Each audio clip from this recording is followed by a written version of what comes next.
Olá, pessoal. Eu sou a professora Marcela Paz e hoje nós vamos ter uma aula de introdução à genética, onde vamos abordar conceitos básicos de genética.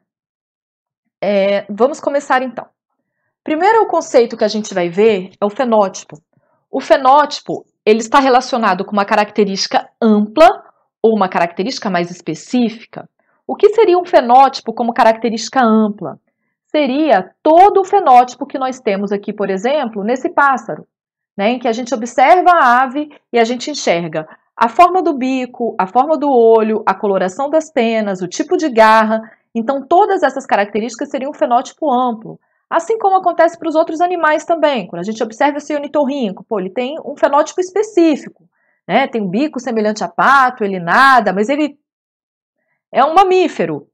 Ele bota ovo, mas ele amamenta. Enfim, ele tem um fenótipo mais específico. Assim como o ser humano. Quando a gente observa todos esses seres humanos aqui como de uma forma geral, eles têm um fenótipo específico de humano. Agora, o fenótipo ele também é relacionado com uma característica específica do indivíduo. Por exemplo, nessa imagem do pai com o filho, nós vemos um fenótipo chamado de albinismo. Eu estou falando de uma característica única, né, que é o albinismo ocasionado por um gene único. Ou temos o fenótipo da fibrodisplasia óssea progressiva, que está relacionado com o crescimento anômalo de ossos. É uma característica única. Fibrodisplasia óssea progressiva. Eu não estou falando da característica do indivíduo, assim como a acondroplasia, né, que é a redução de 50% do crescimento dos ossos longos. É uma característica, é um fenótipo acondroplásico, mas eu não estou falando de toda a característica novamente. Assim como nós temos para diabetes, pressão alta, que são fenótipos específicos. Um outro termo importante que a gente precisa considerar é o genótipo. O genótipo é a composição genética do indivíduo. Que composição é essa? É a composição de adenina, timina, citosina e guanina. Né? Como que está a sequência desses nucleotídeos dentro do nosso genoma? Nós temos trilhões deles ao longo do genoma e a sequência desses nucleotídeos é que determina o nosso fenótipo, tanto externo quanto fisiológico. Esses nucleotídeos, eles estão acondicionados dentro de cromossomos. Então, aqui a gente observa um cariótipo humano, com 23 pares de cromossomos homólogos, é um cariótipo masculino, porque tem cromossomos X e Y, e todas as bases que nós estamos vendo na figura da esquerda estão dentro desses 23 pares cromossômicos, né? Então, nosso genoma, ele está todo acondicionado dentro de cromossomos, que são esses bastões que nós enxergamos na figura da direita. O fenótipo, ele é determinado pela interação genótipo mais ambiente. Só que tem algumas condições, por exemplo, com as heranças monogênicas, que o fenótipo ele é determinado 100% pelo genótipo. Não tem influência do ambiente, né? O exemplo, novamente, que eu vou mostrar é do albinismo. Se a pessoa tem uma mutação no gene relacionado com a produção de melanina, ela vai ser albina, não importa o ambiente em que ela viva, não importa como ela se desenvolveu dentro do útero materno, ela vai ser albina. Agora, nós temos outras condições em que o fenótipo ele é composto por uma associação muito forte genótipo e ambiente, como, por exemplo, o câncer.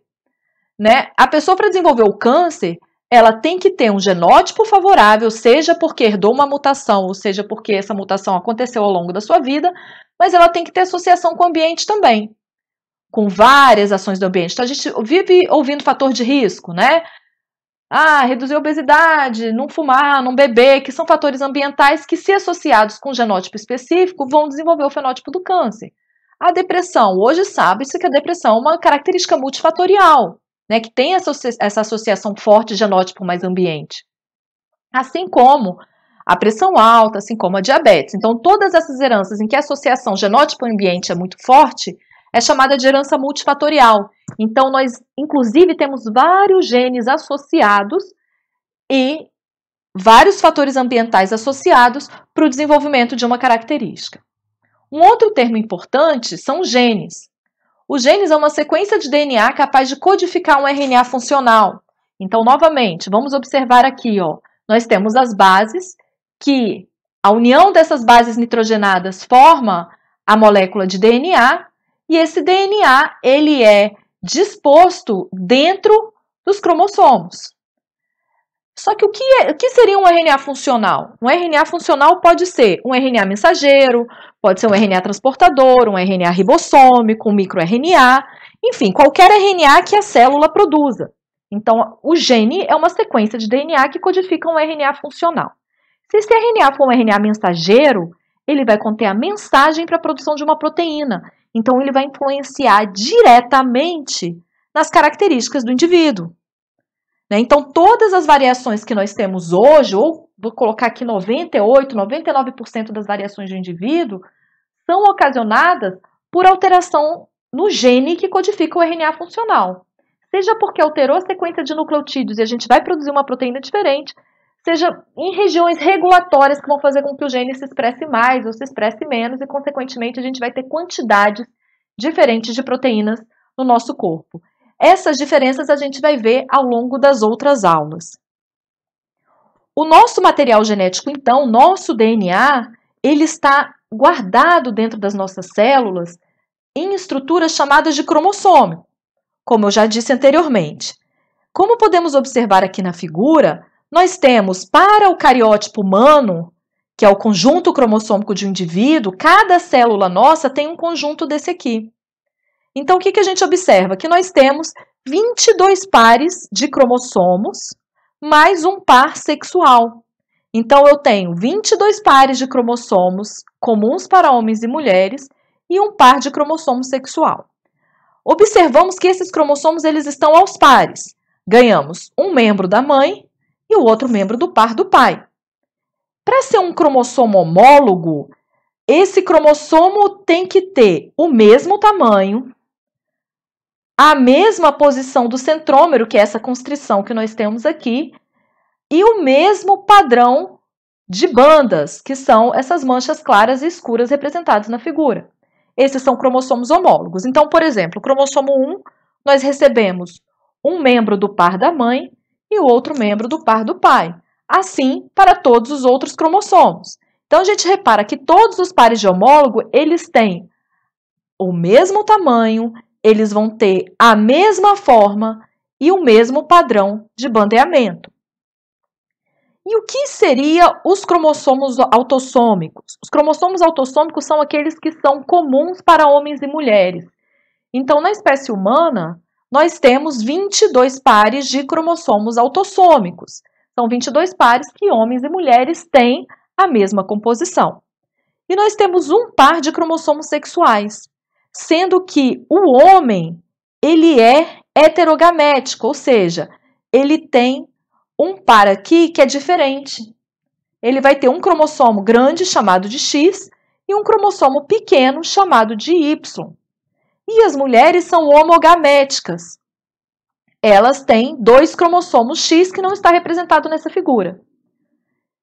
Então, repetindo, os 22 pares de cromossomos autossômicos que a espécie humana tem são comuns para homens e mulheres. E o par sexual é diferente. O homem ele tem a representação, ele tem um cromossomo X e um cromossomo Y, e a mulher tem 2 cromossomos X. A gente vai ver a função desses cromossomos nas aulas seguintes. Os alelos são as formas variadas de um gene. Então, a gente sabe que um gene produz um RNA funcional. A gente consegue ver a diferença alélica principalmente naqueles genes que codificam o RNA mensageiro e, consequentemente, serão o molde para a formação de proteínas. Então, como as proteínas estão alteradas, né, são produzidas de formas diferentes no corpo, nós temos características diferentes de cada indivíduo. Então, essas formas diferentes são ocasionadas principalmente porque nós temos alelos distintos. Nesse exemplo, nós temos aqui o alelo A e o alelo A maiúsculo e o alelo A minúsculo. Vamos supor que o nome desse gene seja gene A. Então, o que seria formas alélicas diferentes? Seria sequência do DNA diferente Então, a gente tem aqui uma sequência, o círculo está representando onde está a diferença. No indivíduo que tem o alelo A maiúsculo, ele é CAA, que vai ter um determinado tipo de aminoácido. Então, a gente vai ter o alelo A, que vai produzir a proteína A maiúsculo. Quem tem a mutação, uma alteração na sequência dos nucleotídeos, observem, ao invés de ser CAA, nós temos aqui CAC. Mudou o aminoácido, então nós vamos mudou a base, mudamos o alelo no DNA, né, a forma do gene, e esse gene, se for um mensageiro, possivelmente ele vai mudar a forma da proteína. Então nós temos alelo A maiúsculo, A minúsculo. Então essas formas variadas de um gene são sempre ocasionadas por um processo chamado de mutação, que é a alteração da sequência desses nucleotídeos na molécula de DNA.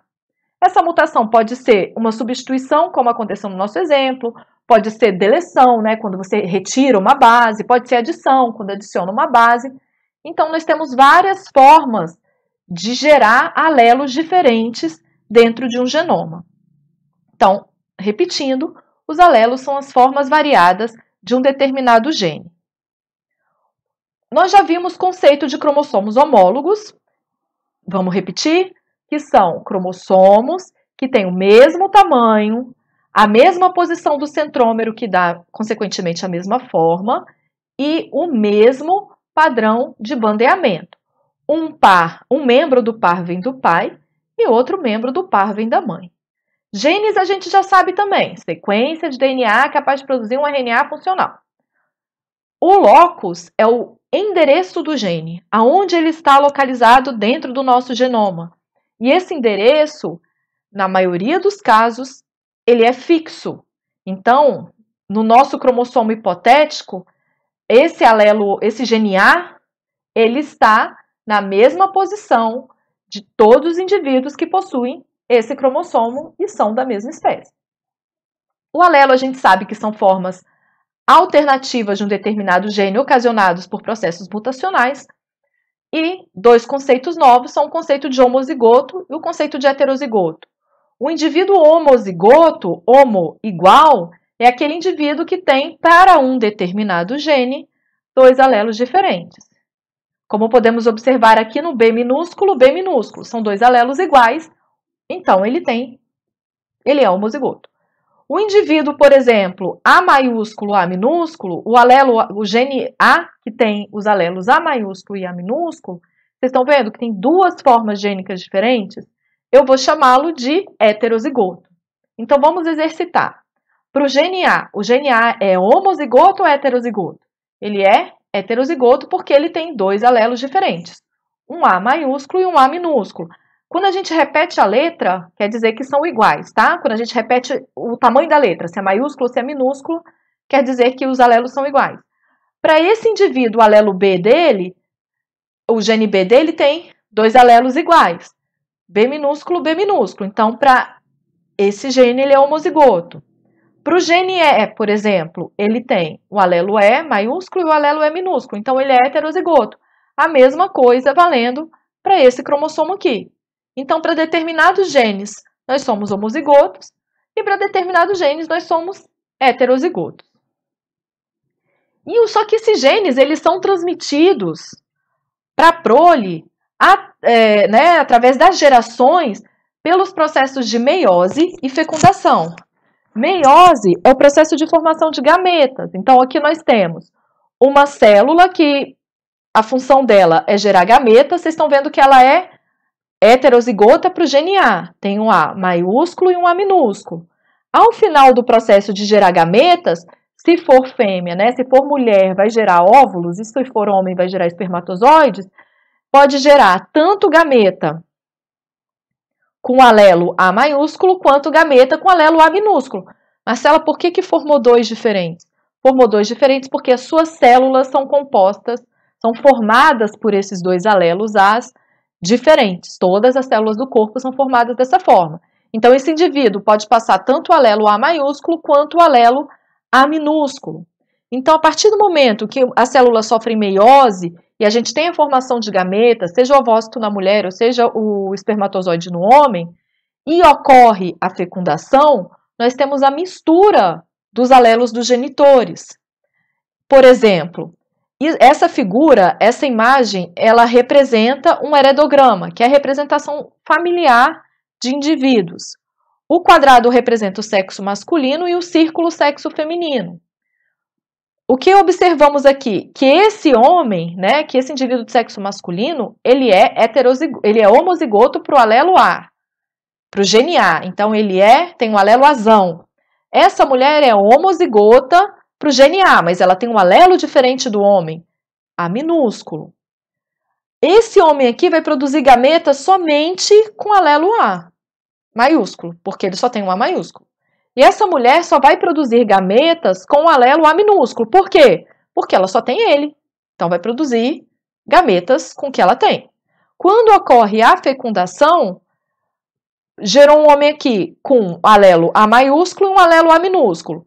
Um veio da mãe, um veio do pai. A mesma coisa aconteceu com essa mulher. Um alelo A maiúsculo e um alelo A minúsculo. Então, para os cromossomos que estão localizados dentro do núcleo, os cromossomos nucleares, nós temos no nosso genoma 50% do material genético do pai e 50% do material genético da mãe. Então, os nossos genes são passados ao longo das gerações. Para que isso aconteça, a gente tem que ter a formação de gametas e a fecundação para que os indivíduos sejam gerados. Podemos observar bem essa característica quando a gente olha para as famílias, né? Então, o filho sempre vai ter características do pai e características da mãe, para todas as famílias. Na medida em que as gerações vão passando, a gente vai distanciando cada vez mais as características dos nossos avós, dos nossos bisavós, porque os genes eles vão se misturando mais.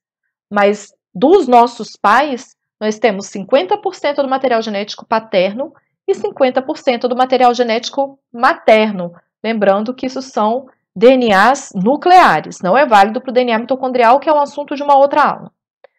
E, por fim, nós temos aqui 3 conceitos importantes, que são os alelos dominantes, alelos recessivos e os codominantes. Os alelos dominantes, eles são aqueles alelos que precisam de apenas uma cópia ou um alelo para manifestar a característica. Ou seja, se o indivíduo for heterozigoto ou homozigoto, ele, para um determinado alelo, que eu chamei aqui de alelo F, por exemplo, ele vai ter a fibrodisplasia óssea progressiva se ele tiver a mutação.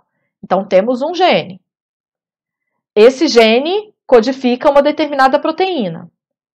Quando ele sofre mutação, o indivíduo que carrega um alelo mutado e um alelo normal vai desenvolver a característica. O indivíduo que tem 2 alelos mutados também vai desenvolver a característica, por isso ele é chamado de dominante. E o que são alelos recessivos? São aqueles alelos que, para manifestar a característica, ele tem que ter 2 alelos iguais. Por exemplo, no albinismo. O albinismo é uma característica recessiva.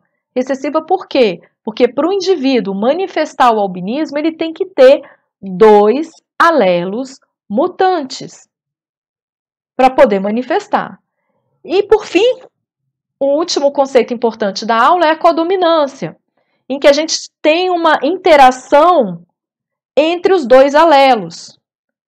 Né? Então, por exemplo, temos um boi branco com um boi preto. A geração F1, que é a geração seguinte, né, a geração dos filhos, dos filhotes, vão ser heterozigotas. Vão ter o gene para o alelo branco e o gene para o alelo preto. Só que esse gene se comporta como codominante. Então, os indivíduos vão ter, para essa característica, uma mistura da coloração branca com uma coloração preta. Por isso é chamado de codominante. Nas próximas aulas, então, nós vamos entender como que a gente utiliza esses termos para compreender melhor os aspectos genéticos de transmissão das características hereditárias. Até a próxima aula, pessoal!